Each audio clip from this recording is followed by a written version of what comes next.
Was ein schönes Wetter.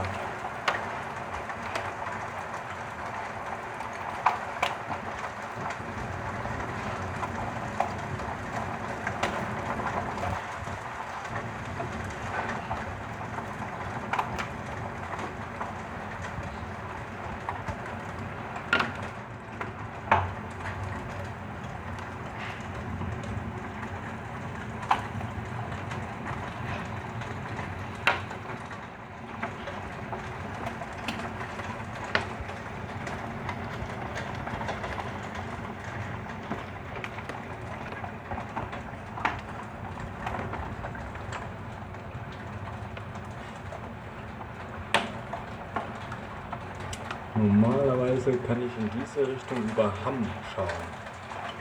Ich sehe nichts.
Ich bin froh, dass ich hinter Glas bin.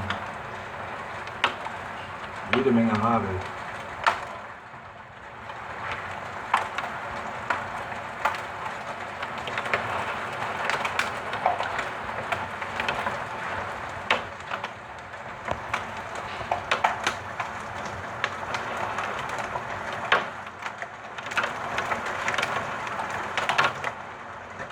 Mein Gott, fliegt hier der Hagelmist rum.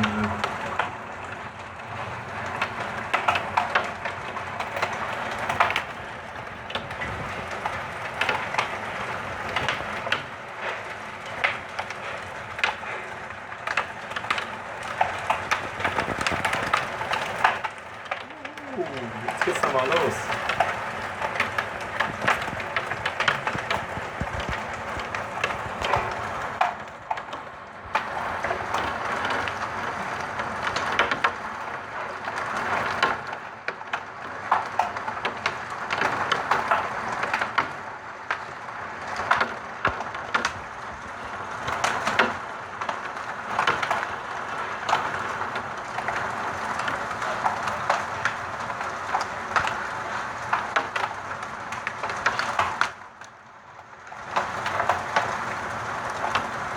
Ich gucke mir das noch eine Weile an. Aber das Handy ist mir zu schwer. Also bis